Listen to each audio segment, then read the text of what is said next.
दोस्तों, एक महिला रोज अपने पति के साथ कार में ऑफिस जाती थी, लेकिन रास्ते में जब भी ट्रैफिक या रेड सिग्नल पर गाड़ी रुकती, कुछ भिखारी उनकी गाड़ी को घेर लेते। उन बच्चों में एक लड़का था जो बहुत ही मासूम और प्यारा था। कभी वह गुब्बारे बेचता, कभी पान और कभी गुलाब के फूल। वह भी उनकी गाड़ी के पास आता था। उसकी मासूमियत और मीठी बातें उस महिला को बहुत अच्छी लगने लगी। धीरे धीरे उस महिला को वह लड़का बहुत पसंद आने लगा। लेकिन एक दिन उस लड़के का एक्सीडेंट हो जाता है। बाद में जब महिला को सच्चाई पता चलती है तो वह दंग रह जाती है। वो मासूम बच्चा कोई और नहीं बल्कि उसका ही अपना बेटा था, जिसे जन्म के बाद किसी मजबूरी में उसे छोड़ना पड़ा था। 8 साल बाद वही बच्चा सड़कों पर इस तरह भटकता हुआ भीख मांगने को मजबूर था। तो दोस्तों, आखिर क्या मजबूरी थी? ऐसा क्या हुआ था कि उसे अपना ही बच्चा छोड़ना पड़ा? और हादसे के बाद जब महिला का पति इस सच्चाई को जानता है तो क्या होता है? आइए इस भावनात्मक कहानी के अगले हिस्से में जानते हैं पूरी सच्चाई। लेकिन वीडियो में आगे बढ़ने से पहले आप सभी से अनुरोध है, वीडियो को लाइक करें। दोस्तों, यह एक मां और उसके बेटे के दिल को छू लेने वाली कहानी है। यह कहानी दिल्ली की है। एक व्यक्ति था जिसका नाम आदित्य था। बाजार में उसके एक कंप्यूटर की दुकान थी। वह बदरपुर बॉर्डर के पास रहता था। रोज वह बदरपुर से अपनी पत्नी अनन्या के साथ कार में दुकान जाता था। रास्ते में जब भी ट्रैफिक सिग्नल पर गाड़ी रुकती, खासकर नेहरू प्लेस के रेड सिग्नल पर, बहुत सारे बच्चे गाड़ियों को घेर लेते। कोई पैसे मांगता, कोई कुछ बेचता तो कोई शीशे साफ करता। लगभग 8-10 बच्चे होते और कुछ बुजुर्ग महिलाएं भी। उनमें एक लड़का था जिसका नाम शिवांश था। उम्र करीब 10 या 11 साल। वो गुब्बारे बेचता था। एक दिन वह आदित्य और अनन्या की गाड़ी के पास आया। उसने अनन्या को देखकर कहा, आंटी, गुब्बारा ले लीजिए। अनन्या मुस्कुराई और बोली, गुब्बारे का मैं क्या करूंगी? शिवांश बोला, अपने बच्चे को दे दीजिए। अनन्या हंसते हुए बोली, जब मेरा बच्चा इस दुनिया में आएगा तब तक तो यह गुब्बारा फट जाएगा। उस समय वह 6 महीने की गर्भवती थी। शिवांश बोला, आंटी, नहीं फटेगा। अगर आप इसे छोड़ेंगे नहीं तो यह कभी नहीं फटेगा। अनन्या को उसकी बात बहुत प्यारी लगी। उसने कहा, तुम बहुत प्यारे बच्चे हो। अच्छा, मुझे एक गुब्बारा दे दो। उसने 2 गुब्बारे लिए और सिग्नल हरा होते ही वे आगे बढ़ गए। कुछ दिनों बाद फिर जब गाड़ी वहां रुकी, शिवांश फिर आया, लेकिन इस बार वह पेन बेच रहा था। अनन्या ने खिड़की नीचे की ओर कहा, क्या बात है, आज गुब्बारे नहीं बेच रहे हो? शिवांश बोला, आंटी, गुब्बारे फट जाते हैं तो नुकसान हो जाता है। आज आप पेन लीजिए, R30 में 10 पेन। अनन्या को पेन की जरूरत नहीं थी, लेकिन उसने फिर भी पेन खरीद ली। धीरे धीरे अनन्या और शिवांश के बीच एक प्यारा रिश्ता बन गया। वह जब भी वहां से गुजरती, कुछ ना कुछ उससे खरीदती और चुपके से उसे 100 या R200 भी दे देती। वो बच्चे की मासूमियत और मीठी बातों से बहुत प्रभावित थी। लेकिन एक दिन जब उनकी गाड़ी रेड सिग्नल पर रुकी, शिवांश वहां दिखाई नहीं दिया। अनन्या उसे ढूंढने लगी, क्योंकि वह चाहती थी कि गाड़ी रुके और वह उससे बात करे। लेकिन जैसे ही गाड़ी रेड सिग्नल पर रुकी, शिवांश कहीं दिखाई नहीं दिया। तभी 2-4 बच्चे दौड़ते हुए आए और बोले, मैडम, आप शिवांश को ढूंढ रही हैं ना? अनन्या बोली, हां, शिवांश कहां है? वे बच्चे बोले, शिवांश का तो एक्सीडेंट हो गया है। यह सुनते ही अनन्या की आंखों में आंसू आ गए। वह घबरा कर बोली, क्या कह रहे हो? कैसे हुआ? कहां हादसा हुआ? बच्चों ने बताया कि वह जब घर से यहां आ रहा था तब एक गाड़ी ने उसे टक्कर मारी और भाग गई। शिवांश संगम विहार की झुग्गियों में रहता था। यह घटना 2018 की थी। अनन्या ने पूछा, उसकी हालत कैसी है? बच्चों ने कहा, हमें नहीं पता, लेकिन कहा जा रहा था कि बचने की उम्मीद बहुत कम है। उसका सिर फट गया था। यह सुनते ही अनन्या बोली, क्या तुम लोग मुझे उसके घर ले जा सकते हो? वे बोले, हां आंटी, वो तो मेरे घर के पास ही रहता है। अनन्या ने आदित्य से कहा, आदित्य, मुझे यहां उतार दो। मेरा मन नहीं मान रहा, मैं उसे देखने जाऊंगी। आदित्य बोला, ठीक है, तुम जाओ, मुझे दुकान खोलनी है। जो भी हो मुझे फोन करना। इसके बाद आदित्य ने उसे वहां उतार दिया। अनन्या ने एक बच्चे को साथ लिया और ऑटो रिक्शा से संगम विहार पहुंची। वहां पहुंचने पर उसने देखा कि एक बुजुर्ग महिला बाहर बैठी है। उसे देखकर अनन्या हैरान रह गई, क्योंकि वह उस महिला को अच्छी तरह जानती थी। बुजुर्ग महिला ने भी अनन्या को पहचान लिया और उसे देखते ही फूट फूट कर रोने लगी। उन्होंने कहा, मैं तेरे बेटे को बचा नहीं पाई। यह सुनकर अनन्या चौंक गई और बोली, क्या मेरा बेटा शिवांश था? महिला ने जवाब दिया, हाँ, वो तेरा ही बेटा था। यह सुनते ही अनन्या ने छाती पीट पीट कर रोना शुरू कर दिया। वो कहने लगी, 8 साल बाद मेरा बेटा मुझसे मिला और इस हालत में मैं उसे पहचान भी ना सकी। मैं कितनी अभागिन हूं। उसने पूछा, वो कहां है? उसकी हालत कैसी है? मैं उसे देखना चाहती हूं। पास की महिलाएं पूछने लगी, यह औरत कौन है? तब शिवांश की दादी ने कहा, अरे यही तो उसकी मां है। यह सुनकर सभी हैरान रह गए। वे यकीन नहीं कर पा रहे थे, क्योंकि वे पीछे की कहानी नहीं जानते थे। अनन्या जोर जोर से शिवांश शिवांश पुकारते हुए रो रही थी। तो दोस्तों, इस कहानी की सच्चाई जानने के लिए हमें थोड़ा पीछे जाना होगा। 2018 की बात है। अनन्या लखनऊ की रहने वाली थी। जब वह 18 साल की थी, तब वह एक लड़के समर से प्यार करने लगी। दोनों शादी करना चाहते थे, लेकिन अनन्या का परिवार इस रिश्ते के खिलाफ था। उन्होंने बहुत समझाया, लेकिन अनन्या नहीं मानी। आखिरकार उसने समर से शादी कर ली और उसके साथ रहने लगी। 1 साल बाद उनके यहां एक बेटा हुआ, जिसका नाम उन्होंने समर के नाम पर शिवांश रखा। लेकिन शादी के 1 साल बाद अनन्या को पता चला कि समर से शादी करना उसकी बहुत बड़ी गलती थी। समर एक हिस्ट्री शीटर था और गैंगस्टर से जुड़ा हुआ था। एक दिन जब अनन्या ने उसे समझाने की कोशिश की, वो नहीं माना और फिर एक दिन उसके दुश्मनों ने समर की हत्या कर दी। अनन्या को पहले से एहसास था कि ऐसा कुछ हो सकता है। उसने सोचा, अब मेरा बेटा है, मैं उसके साथ अपनी जिंदगी गुजारूंगी। लेकिन शादी के 2.5 साल बाद उसके माता पिता, जो उसकी शादी के बाद उससे बिल्कुल भी बात नहीं करते थे, वापस आए और उसे समझाने लगे। उन्होंने कहा, बेटी, जो हुआ उसे भूल जा, तू अभी जवान है, हम तेरी दूसरी शादी कर देंगे, लेकिन शर्त रखी, तुझे इस बच्चे को भूलना होगा। अनन्या ने कहा, मैं अपने बेटे को नहीं छोड़ सकती। लेकिन माता पिता बोले, अगर यह बच्चा रहेगा तो कौन तुझसे शादी करेगा?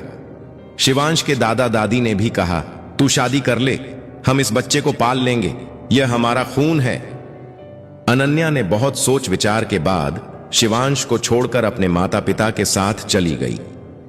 जाते समय वह इतनी बुरी तरह रोई कि आसपास के लोग भी रो पड़े। उसके माता पिता ने उसके लिए आदित्य नाम का एक अच्छा लड़का चुना। आदित्य से मिलने के बाद रिश्ता पक्का हुआ और शादी हो गई। लेकिन आदित्य के परिवार से अनन्या का अतीत छुपाया गया। उन्हें बताया गया कि अनन्या अविवाहित है। आदित्य दिल्ली में रहता था, उसका परिवार पढ़ा लिखा था। अनन्या से शादी करके आदित्य बहुत खुश था, क्योंकि अनन्या बहुत सुंदर थी और जीवन की कठिनाइयों ने उसे परिपक्व बना दिया था। आदित्य उसे बहुत प्यार करता था। शादी के बाद वह बदरपुर के एक फ्लैट में रहने लगे। आदित्य की नेहरू प्लेस में लैपटॉप की दुकान थी। अनन्या भी उसके साथ दुकान चलाने लगी। कुछ कर्मचारी भी थे और उनकी आमदनी अच्छी थी। लेकिन जब अनन्या की जिंदगी अच्छे से चल रही थी, तब उसके बेटे शिवांश की जिंदगी में तूफान आ गया। शिवांश के दादा का देहांत हो गया। दादा के मरने के बाद परिवार के लोगों ने कहना शुरू कर दिया, इस बच्चे को इसकी मां छोड़कर चली गई, अब तुम क्यों इसे अपने पास रख रही हो? इसे किसी अनाथ आश्रम में दे दो। लेकिन शिवांश की दादी ने साफ इनकार कर दिया। उन्होंने कहा, नहीं, यह मेरा समर है, मैं इसे कभी नहीं छोड़ूंगी। परिवार में हर दिन इसी बात को लेकर झगड़े होने लगे। एक दिन शिवांश की बुआ यानी पिताजी की बहन वहां आई और उन्होंने देखा कि बच्चे को लेकर बहुत परेशानी हो रही है। उन्होंने दादी से कहा, मां, अगर इतना झंझट है तो बच्चे को मुझे दे दो, मेरे 2 बेटे हैं, मैं इसे दिल्ली ले जाऊंगी। लेकिन दादी ने कहा, नहीं, मैं किसी पर भरोसा नहीं करती, वो मेरे साथ ही रहेगा। तब बुआ ने कहा, ठीक है, तो आप भी मेरे साथ चलिए, जो मैं खाऊंगी वही आप भी खाएंगी। इस तरह शिवांश अपनी दादी के साथ दिल्ली आ गया। बुआ संगम विहार में रहती थी, वह यहां वहां मजदूरी करती थी। धीरे धीरे समय बीतता गया। जब शिवांश 8 साल का हुआ, उसने देखा कि कुछ लड़के रोज पैसे कमा कर लाते हैं। उसने उनसे पूछा, तुम लोग पैसे कहां से लाते हो? उन्होंने बताया, हम दिल्ली की सड़कों पर रेड सिग्नल पर जाकर गाड़ियों के पास पैसे मांगते हैं। शिवांश के मन में भी यह बात आई। इस बीच उसकी दादी की तबीयत बिगड़ने लगी और उसके फूफा यानी बुआ के पति शराबी थे। वह रोज झगड़ा करते। शिवांश ने कहा, मैं भी तुम्हारे साथ चलूंगा, लेकिन दादी ने मना किया। उन्होंने कहा, भीख मांगना बुरा काम है, तू मत जाना। शिवांश बोला, दादी मैं भीख नहीं मांगूंगा, कुछ बच्चे सामान बेचते हैं, मैं भी गुब्बारे बेचूंगा। इस तरह उसने गुब्बारे खरीदे और नेहरू प्लेस के रेड सिग्नल पर बेचने लगा। कभी वह पान, कभी गुलाब के फूल बेचता। इसी समय उसकी मुलाकात अनन्या से हुई। अनन्या अपने बेटे को बहुत याद करती थी। वो अकेले में रोती, लेकिन किसी से कुछ कहती नहीं थी। उसके माँ बाप ने उसे कहा था, कभी शिवांश का नाम जुबान पर मत लाना, वरना सबको पता चल जाएगा। इसलिए वह दिल में ही अपने बेटे को याद करती। उसे यह भी पता नहीं था कि शिवांश कहां है। जब भी वह मायके जाती तो उसे यही पता चलता कि शिवांश अपनी बुआ के साथ दिल्ली चला गया है। इसलिए उसका उससे कोई संपर्क नहीं हो पाया। शिवांश की दादी उसे शिवांश ही बुलाती थी, क्योंकि उसके बेटे यानी समर का नाम भी समर था। इस तरह शिवांश अपनी मां के सामने आकर सामान बेचता रहा, लेकिन अनन्या उसे पहचान नहीं पाई। 8 सालों में वह बड़ा हो गया था। पहले जो बच्चा साफ सुथरा रहता था, अब गंदे अस्त व्यस्त हाल में था। अनन्या ने उससे उसका नाम और रहने की जगह भी पूछी थी। शिवांश ने कहा था, मैं अपनी दादी के साथ रहता हूं। फिर भी अनन्या उसे पहचान ना सकी। लेकिन जिस दिन वह संगम विहार पहुंची और दादी को देखा, उसके मन में संदेह हुआ, क्या यह मेरा ही बेटा है? दादी ने भी उसे पहचान लिया और कहा, हां, यह तुम्हारा ही बेटा शिवांश है, उसका एक्सीडेंट हुआ है। यह सुनकर अनन्या चिल्लाने और रोने लगी। उसने कहा, वो कहां है? मुझे उसके पास ले चलो। दादी ने बताया, उसे अस्पताल ले गए हैं। उसकी बुआ को भी नहीं पता उसकी हालत कैसी है, बहुत गंभीर चोटें आई हैं।